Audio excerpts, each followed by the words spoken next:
Joe talks about Joe.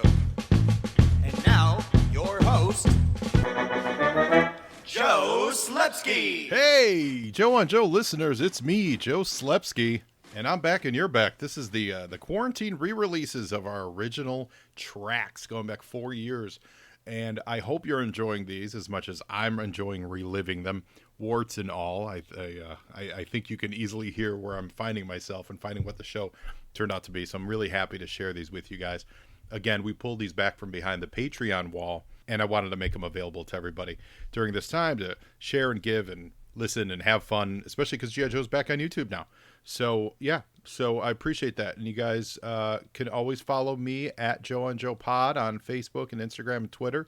Let me know what you think of some of these early episodes, how terrible they are, or how funny they are, or how awful they are. And we're starting recording back up again, so reach out to me. Let me know, joeandjoepod@gmail.com. Let me know if you want to join me for an episode. I believe we're going to jump into G.I. Joe Extreme very, very soon. So without any further ado, here is the OG track from Joe on Joe 4 years ago. Enjoy.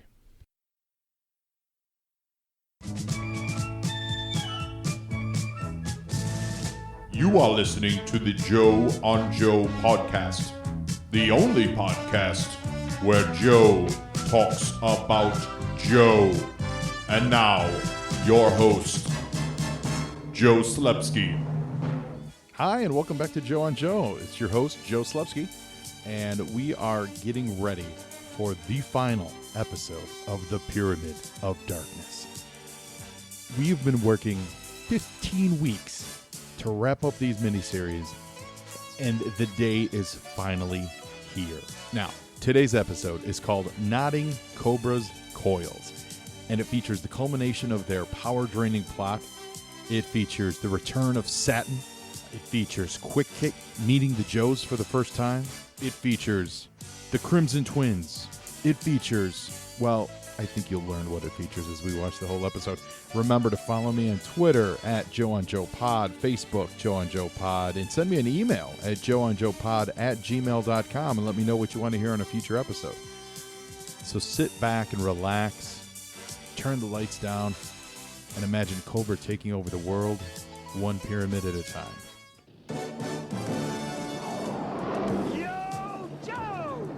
Yo, Joe. So if there's anything we've learned from these miniseries, I think it's the big picture is that Cobra would get a lot farther in their plots if they only worked together.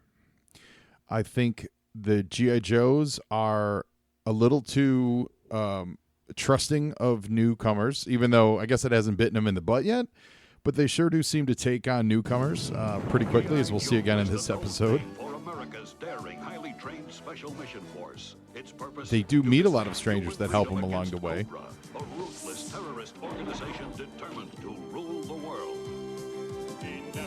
That Cobra loves a good MacGuffin. Cobra loves a good plot. Specifically in this Pyramid of Darkness, the thing I like is that their plot actually doesn't really come to fruition to this one. And let's get a recap. Using treachery, Cobra captures Space Station Delta and successfully plants the 4 control cubes, thereby completing the Pyramid of Darkness, beneath which no source of electrical energy can function. Zaymot frees his brother Tomax, and the Crimson Twins overthrow the Cobra commander, ordering the Dreadnoks to wrest control of the space shuttle from Zartan. Meanwhile, Snake Eyes and Shipwreck race back to Joe headquarters with the secret of the control cubes, and Quick Kick, Alpine, and Bazooka plummet to their deaths as we begin the next exciting episode of G.I. Joe, the Pyramid of Darkness. See what I'm talking about? There's a lot of backstabbing going on. And one of the other things is that the cliffhangers are very often, like literally cliffhangers, where people in planes or falling off roofs, like literally falling to the ground. Like that's the most and why not? I mean, someone plummeting to their death, how they're gonna die. That's pretty exciting. That goes back to the old movie serials. So we have the plane is about to crash. Bazooka uses his it's so funny. Okay, wait. Bazooka uses his strength to initially save the ship enough for everyone else to kind of free themselves from the G-forces. Did you notice what the cargo on this crate is? Listen to this. Trouble bubbles. Okay. Why does Quick Kick know so much about trouble bubbles? And as the trouble bubbles eject with the guys in it, as predicted last episode, you did see 3 parachutes jump out for the 3 Cobra goons that were inside. So the Joes did not kill them. Alpine just throws another Cobra goon out of a helicopter, and those goons also get parachuted out. And then now the 3 guys are in a helicopter on their way to the headquarters. But why does Quick Kick know so much about it? Could he be a plant? Not by Cobra, but maybe by the Joes. Maybe he's a secret government operative. Maybe the whole thing of he's up there to shoot fudgy commercials is all a ruse. Maybe he is actually a secret government agent. I'm just throwing that out there as a thought. Stick your head in a bucket and rust your face off. Okay, so that's gung ho. And Cobra has lessened the power of the pyramid so that they can get a message out to the world. And here comes the message. All governments must surrender to us, And Cobra by the end of the day or we shall intensify the strength. of the Pyramid of Darkness. Okay, so pretty standard. Looks like Cobra Commander's having a little power failure That's of his Ace own. right there, who just talked about Cobra Commander having a power failure. Ace doesn't get a lot of lines on this show, so that's fun. There's barbecue, and we hear some cows, like a cowbell ringing, and in come Snake Eyes and Shipwreck on a couple of cows, which is the mode of transportation they use to come back from. If you had to play Cobra cowboys City. and cobras, couldn't you have done it on horses? Pretty Very funny. hilarious. But when we hit the Pyramid of Darkness, we had to improvise. Do us a favor, Wild Bill. Milk our ponies and bring us a Kind of funny. glass. Now, just in general, Shipwreck's pretty well ingrained with the Joes for having, he's a pretty recent addition. He just came in the last miniseries. So now they revealed to the rest of the Joes that they had a disc, but they have no way to play that disc. And on that disc supposedly is the secret to stopping the Pyramid of Darkness. And now we're going to catch up to the Dreadnoks, who are up on the space station, and they've got Cobra Commander. They've got Zartan in control.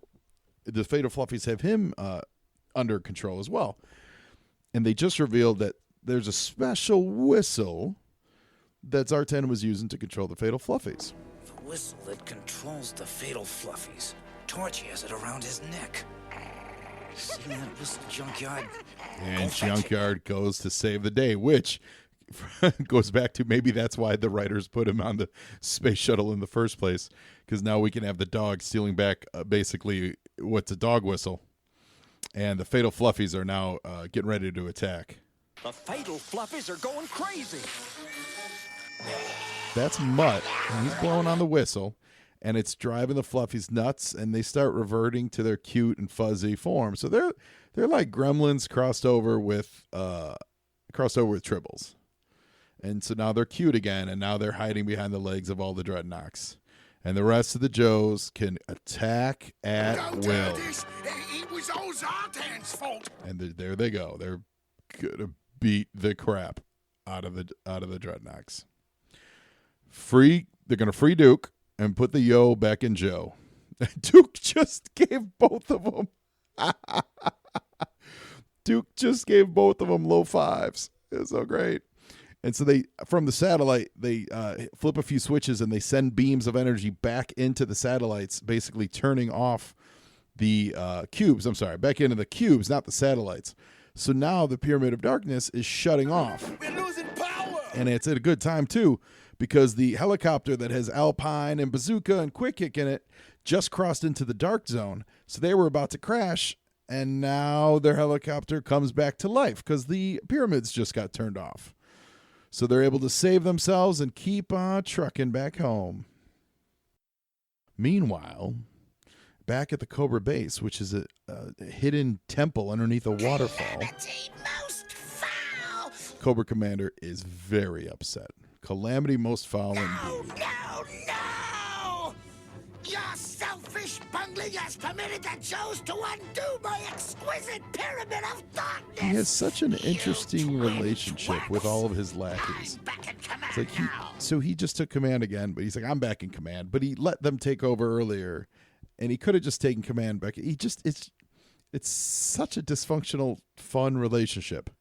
Now, with the energy turned back on, he got some eyes on Destro and Baroness, and they were on the boat making out. They were doing some kissy face on the boat, kind of catching them in flagrante delicto, and so they were embarrassed, and now Cobra Commander gave them instructions to do a low altitude temple is in temple. no danger because nobody knows where And Cobra it Commander is. just reiterated why they think they're safe. No one knows where the temple is, but we know that that's wrong because we know that there were 3 Joes that were just there. This laser disc Snake Eyes and I borrowed from Cobra has info on the control cubes. So it's almost like, just like the other episodes of the other miniseries, where they all went for a specific piece of the puzzle. You're getting the same thing here. So Snake Eyes and Shipwreck, they have a piece of the puzzle, which is how to stop the cubes, but they don't know where to find they don't know where to find the temple. Then you have the other guys, Alpine and Bazooka and Quick Kick, and they'll give you the piece of where to find the temple. And then you have the piece of the puzzle up in space where they needed to shut down the guys on the space shuttle, or on the space station rather. They needed to shut down the cubes to give them a chance to use their work. So it's that ultimate exercise in teamwork. And we cut in on Destro, who has flown up to a top of a mountain, and he has established a low altitude pyramid of darkness. So now instead of encompassing the whole planet, it's encompassing probably the top third, or so to speak. Like, it looks like he's at the very top of must be at like the top of the North Pole or something like that. I don't know how tall the mountains are up there, but we'll give it to him. And now those guys are crashing again. So that's 2 commercial breaks in a row we go with them falling out of the sky. Today's file card feature is on the dog handler, codenamed Mutt. His file name is Stanley R. Perlmutter, and his dog's name is Junkyard. His primary military specialty is the dog handler, and his second military specialty is the infantry. And he is from Iselin, New Jersey. So I wonder if he's a Springsteen fan. He's a grade SP4. Mutt is a natural with animals. He likes them and they like him. The problem is that he gets along better with dogs than he does with humans. Graduated Jungle Warfare Training School, attached as a cadre to a special ops school, and as advisor to Security Enforcement Committee. He's a qualified expert in the M16, the M14, the M1911A1, auto pistol, and the MAC-11. And the quote from Mutt is, if you're sitting next to Mutt in the mess hall, don't try filching anything from his tray. He'll bite your leg off. The gag was always, who was more dog-like, Mutt or his dog Junkyard? And I think we've proven time and again that Junkyard's the real winner here. Mutt the figure was dope because he had a face mask, which was a muzzle. He came with his own muzzle that he wore, not Junkyard. So here's to Mutt. We salute you.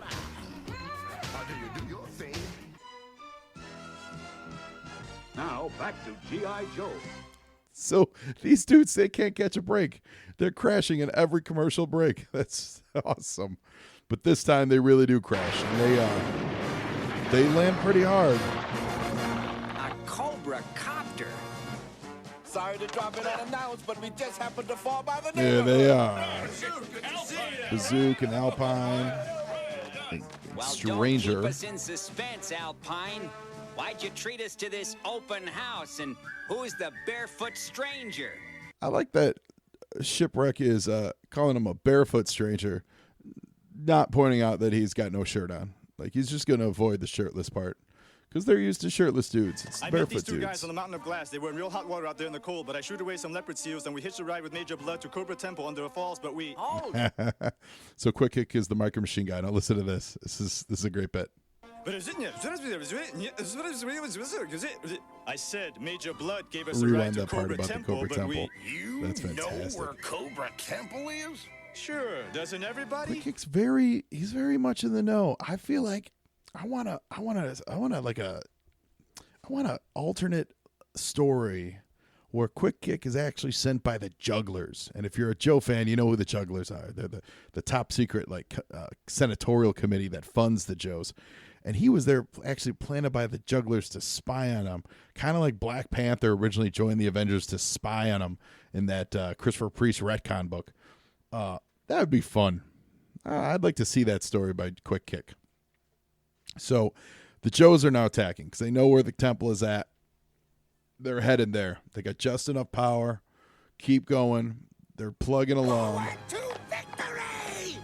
Commander sends out his soldiers. We're going to have a big brouhaha. The twins are manually turning off the waterfall, which is kind of fun. That I like that they gave a reason. Like, they showed you how the water's turning off. Like, someone thought about it and said, we'll have someone turn the spigots. That's pretty great. So the Joes barely get out of the sphere of influence of the smaller pyramid of darkness. Defensive positions and fight the enemy to oblivion. Cobra Commander issues his orders, and for naught. Unleash the Cobra Dragon and terminate the Here goes a big Cobra weapon, which is called the Cobra Dragon. Now, the Cobra Dragon is about a 10-foot tall golden cobra head, and out of its mouth is coming like a red heat rays, basically, and it's causing heat stroke. Everyone is getting super overheated. They're passing out. They're collapsing. Cobra Commander, feels that he's won with the heat stroke device. And it looks like he's not wrong. Dragon is finished with them. Then clean up the mess. I'll be inside writing my victory speech. So I wonder if it's microwaving them. I'll bet you that's the idea, especially in the 80s when microwave ovens were blowing up big time. Like, I bet you he's hitting them all with microwaves. So they're all getting cancer. So here we go. Bazooka has the idea to use Alpine's yodel. And Quick Kick turns on the microphone.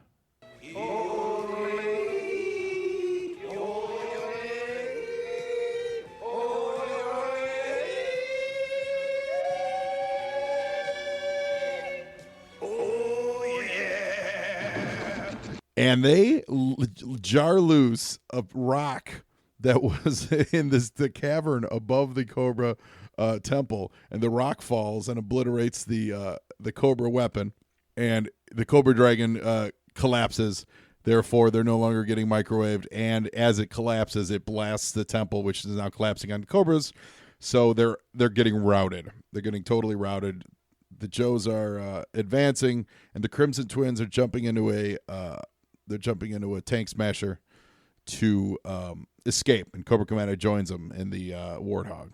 Again, with the geography of things, I don't know how close they are to Enterprise City, but it looks like they're in South America, but they're going to be in Enterprise City any second now. Well, Polly just saved the day because Polly pulled a short round. Polly, your allowance just went up 10 crackers a week. Polly just pulled a short round from Temple of Doom and accidentally stepped on the wrong thing. And that opened a door which showed the cube control, which showed Shipwreck the way to press the button to like send feedback to where Destro and Baroness were. And it just blew up on him. Exactly, Destro. So now it's sending power surges to all the four corners of the world where these cubes were. Now, in watching the cubes explode, they look like cubes made of energon. Granted, it's animated by the same company. I get it, and how many ways can you draw cubes of energy? But I want to operate in a world that they were still using that technology from the mass device, and they were using some form of Cybertronian technology. I like it. I'm going to run with that. Feel free to pass that along.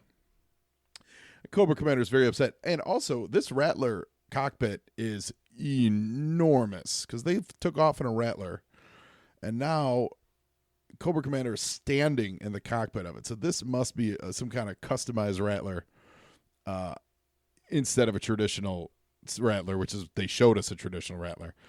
And they're getting pursued by Sky Strikers. Sky Strikers got Lady J and Flint in it, and they're having a dogfight through the city, similar to what we saw in the earlier episode. And the Joes are wantonly firing in the middle of a fully populated city, and the Cobras go into the building just like they did before.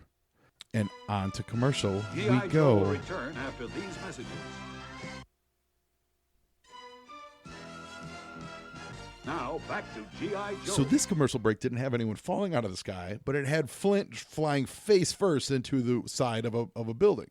But this time, he saw where they went. He saw that they actually went inside the Enterprise towers. Cobra and the twins, they're going inside to hide, and Flint sends the rest of the Joes to attack the Enterprise towers. Relax. We need not retreat. We shall soon activate a weapon which will destroy our enemies completely. Okay, so now this is new. You don't know what this could be. Cobra Commander has no idea what this is. And we get a long shot of the extensive Enterprise buildings. And there are two buildings. They look very much like the World Trade Center towers. Fine. Let's move past that. Just fine. And it turns out that one of the towers is completely, the whole tower actually is just a shell for a giant rocket, while the other tower is the launch gantry. So it makes me wonder, did they do any real business out of it, or was it always just a cover to build a giant rocket? Like, it's such a cool idea, but it's crazy.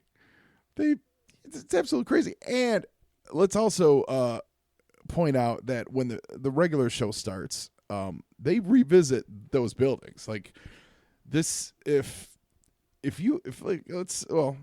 to use World Trade. So let's say the Sears Tower in Chicago, all of a sudden revealed that one of the huge towers was actually a missile, and it took off launch. Even if the rest of the Sears Tower is still standing, I don't think they're going to let. Willis Tower now. I don't think they're going to let the inhabitants move back in. I kind of feel like that'd be it. So it's sort of like this whole ending is gets a little retcon by the regular series. But you know what? Until then, let's sit back and enjoy it. So Zartan frees himself back up on the space station, and in doing so, he also frees the Dreadnoks. And he says, come with me. Once Cobra's fractured, we'll all rule Cobra. I forgive you. And Snake Eyes and Shipwreck, they ran into Satin, of all people, on the way to the buildings to stop Cobra. And Satin goes running up, and she grabs Cobra Commander with a big old boot in the face. This is for messing with my father. Which is a fun bit of revenge for her. Now, I wish we got a little more on that. Like, who was her father? Was he a Crimson Guardsman? Like, what was the deal? But we still get to see some resolution on her story. So she's fun. She's holding his face, by the way, to the control panel. That's how he's shorting it out. And the rocket's taking off. This is a bad time to ask you to go out with me. And Shipwreck is making the sweet moves as he always does. And Cobra Commander is magnetized to the controls. So the guys fly out, so to speak, in some trouble bubbles. Snake Eyes is flying with Timber, sitting next to him very politely, which is tremendous. And the Twins and Cobra Commander are on the rocket itself is launching into space. So they were still in the gantry, but the rocket was going wildly out of control because Cobra Commander's face shorted out the control. Zartan puts the Dreadnoks onto a garbage chute, and he ejects them into space while he gets into an actual proper escape pod, because those guys are jerks and they deserve to be floating in garbage. And they're very upset with them. It's a very Star Wars moment as well. So the missile is heading towards the space station, and Duke turns on the laser that was on the space station. Yeah, I misspoke earlier. The Cobra Commander and the Twins, they were on the actual shuttle. So they just did an escape pod. Shuttle. I'm sorry. They were on the missile. So there's an escape pod on the missile. It's I don't know why there would be an escape pod on a missile. Just gonna say, doesn't make any sense to me. And meanwhile, the Joes land. Shipwreck, Snake Eyes, they're all safe. Ooh, Shipwreck gets a kiss. Polly wants a kiss too. Polly's down with the cause.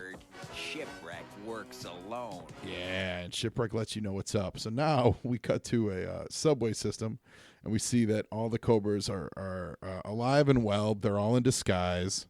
Destro is disguised as a construction worker. Baroness is disguised as a nurse, hot nurse. Cobra Commander's disguised as an old lady, and the Twins just have their business suits on, and they're all riding away on a subway, blaming each other for the fault. Right, but now what do we do for thrills and chills? How about dinner at the Joe Commissary? What's so dangerous about that? The food. That's fantastic, and that's how it ends, with Flint and Lady J flying off, literally flying off into the sunset. So exciting. I'm no apology necessary. I love the Pyramid of Darkness miniseries. I think it's so much fun. You got a lot more colorful characters, more than the other two, because they just keep adding them. The dance stuff was hilariously stupid, and everything else just works for me. So thanks for listening. Now you Joe, and Joeing's half the battle.